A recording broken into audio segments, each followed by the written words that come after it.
बच्चों, बीए पाठ द्वितीय में रीतिकाल का नामकरण, उसका वर्गीकरण और उसकी परिस्थितियाँ के बारे में आज चर्चा करेंगे।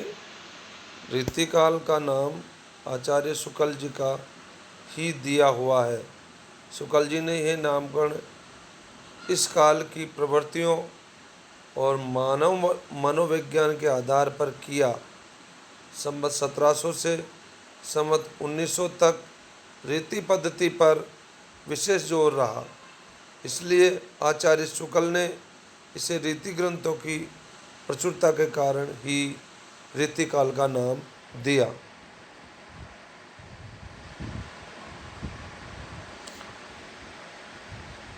विभिन्न विद्वानों ने रीतिकाल को अनेक नामों से पुकारा है। मिश्र बंधु ने इसे अलंकृत काल कहा है। आचार्य विश्वनाथ प्रसाद मिश्र ने इसे श्रृंगार काल कहा है। ये नाम तत्कालीन संपूर्ण रचनाओं को समेटकर चलता है।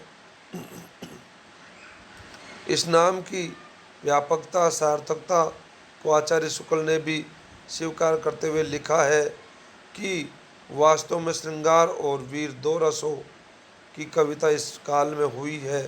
प्रधानता श्रृंगार रस की ही रही है।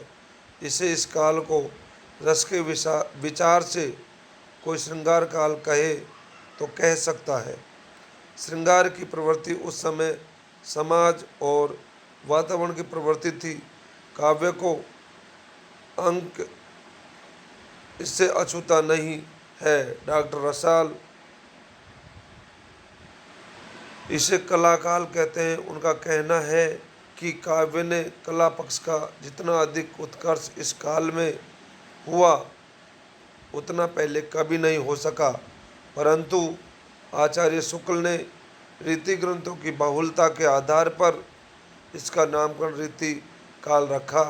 यह उस समय रीति लक्षण उदाहरण की शैली की एक मुख्य प्रवृत्ति को प्रकट करती है।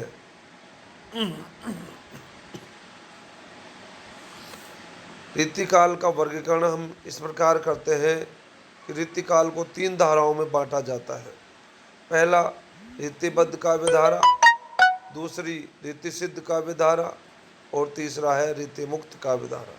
जिन कवियों ने उपयुक्त लक्ष्य वाली पद्धति अपनाई वे रीति परंपरा से बंधे होने के कारण रीतिबद्ध कहलाए, और जिन्होंने इस पद्धति का तिरस्कार करके काव्य रचना की और सहज स्वाभाविक पद्धति अपनाई वे रीति मुक्त कवि कहलाए, तथा जिन कवियों के काव्य में लक्षण ग्रंथों संबंधित रीति पद्धति जैसे उदाहरण अनायास ही अपने काव्य में आ गए वो रीति सिद्ध कवि कहलाए। अतः रीतिबद्ध कवियों के बारे में चर्चा करते हैं। कवियों में भी 2 भेद है, रीतिबद्ध और रीति सिद्ध। रीतिबद्ध वे हैं जिन्होंने लक्षण का लक्ष्य ग्रंथ वाली पद्धति दोनों लिखे, किंतु जिन्होंने विभिन्न काव्यांगों के लक्षण तो नहीं लिखे पर अपनी काव्य रचना के समय इन लक्षणों का ध्यान अवश्य रखा, जिससे उनकी कविताओं इन विभिन्न लक्षणों का उदाहरण जैसी लगती है, वे रीति सिद्ध कहलाए। इस धारा के कवियों ने रीति शैली को पृष्ठभूमि में रखा है। इस कवियों ने न तो लक्षण ग्रंथों का निर्माण किया है, न अलग से नायिका भेद का वर्णन किया है। बिहारी, बैनी, यजनेश, कृष्ण कवि आदि है। बिहारी इस धारा के सर्वश्रेष्ठ कवि हैं।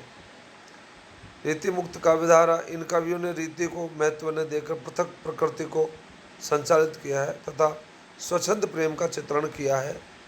इन्हें रीति मुक्त काव्यधारा के नाम से जाना जाता है। घनानंद, शेख आलम बोधा इस धारा के प्रमुख कवि हैं। अब रीतिकाल की परिस्थितियों के बारे में चर्चा करते हैं। विदित कि हिंदी साहित्य में संवत 1700 से 1900 तक का समय रीतिकाल से अभिहित है। ये काल समृद्धि और विलासिता का काल है। श्रृंगार की अदम्य लिप्सा इस युग के जीवन और साहित्य दोनों में स्पष्ट प्रतिबिंबित है। कला वासना पूर्ति का साधन बनी और नारी उसका आलम्बन। स्पष्ट प्रेम, क्रीड़ाओं और नायक नायिका भेद का जो वैचित्र्यपूर्ण चित्रण इस काल की कविता में मिलता है वह तत्कालीन परिस्थितियों का प्रतिबिंब है। राजनीतिक परिस्थितियाँ, राजनीतिक दृष्टि से ये 200 साल का समय मुगल काल में शाहजहाँ से लेकर लॉर्ड हॉर्डिंग तक का समय है, जिसमें शाहजहाँ की उत्कृष्ट कला प्रियता का युग भी है और औरंगजेब की धार्मिक कट्टरता, नादिर शाह और अहमद शाह अब्दाली की कत्लेआम और नृशंसता की घटनाएं भी इस काल में घटित हुई है।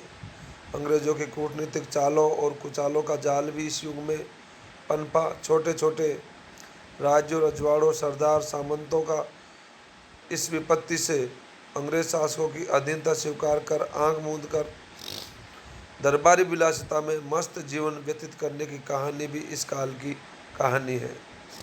इस काल के कवि इन विलासी रजवाड़ों के दरबारों में रहकर आश्रयदाताओं को विलासिता में सुरा के पहले पिला रहे थे। राजमहलों में नाच रंग तथा मदिरा पान का ही बोलबाला था। सुरा, सुराही और सुंदरी के राज में विलासी जीवन से उत्पन्न कविता श्रृंगारिक कविता बनती गई। सामाजिक दृष्टि से काल और सामाजिक परिस्थितियों के बारे में, सामाजिक दृष्टि से काल और घोर अधः पतन का युग रहा। यह सामंतवादी युग था जो सामंतवाद के अपने सभी दोषों से युक्त था। नीचे वालों को ये मात्र अपनी संपत्ति मानते थे, जिनका अस्तित्व केवल उनके लिए, उनकी सेवा के लिए ही था। नारी को अपनी संपत्ति मानकर उसका भोग उनके जीवन का मूल मंत्र हो गया था। सुरा और सुंदरी राजा और प्रजा के उपास्य विषय हो गए थे। नैतिक मूल्यों का पूर्णतः अभाव था। चिकित्सा, शिक्षा और संपत्ति रक्षा का कोई प्रबंध न था। धर्म स्थान भ्रष्टाचार और पापाचार के केंद्र बन गए थे। हिंदू अपने आराध्य रामकृष्ण का अतिशय श्रृंगार ही नहीं करते थे, बल्कि उनकी लीलाओं में अपने विलासी जीवन की संगति खोजने लगे थे। रूढ़िवादिता के अत्यधिक बढ़ जाने से मुसलमान जीवन की वास्तविकता से दूर पड़ गए। कर्म और आचार का स्थान अंधविश्वास ने ले लिया। साहित्य और कला के बारे में, साहित्य और कला की दृष्टि से ये युग काफ़ी समृद्ध रहा। ललित कलाओं में चित्रकला, स्थापत्य और संगीत कला का पोषण राजमहलों में हुआ। संगीत शास्त्र पर कुछ प्रमाणिक ग्रंथ लिखे गए। अलंकार प्रिय विलासी राजा और बादशाहों की अभिरुचि से अत्यधिक प्रभावित होने के कारण तथा कल्पना परक वैविध्य की न्यूनता के कारण कलाएं कला की सीमाओं से दूर पड़ गई है। सांस्कृतिक परिस्थितियों के बारे में, सामाजिक परिस्थिति के समान सांस्कृतिक परिस्थितियां भी अत्यंत दयनीय थी। अकबर, जहांगीर और शाहजहाँ की उदारवादी नीति भी औरंगजेब के शासनकाल में समाप्त हो गई थी। औरंगजेब की कट्टरता के कारण धार्मिक कार्य व्यापार भी नहीं हो पा रहा था। अंधविश्वास इतना बढ़ गया था कि हिंदू मंदिरों में तथा मुसलमान पीरों के तकिए पर जाकर मनोरथ सिद्ध करते थे। जनता के अंधविश्वास का लाभ पुजारी और मौलवी उठाते थे। रामलीला और रामचरितमानस के पाठ का प्रभाव केवल मनोविनोद तक ही सीमित था। धन्यवाद।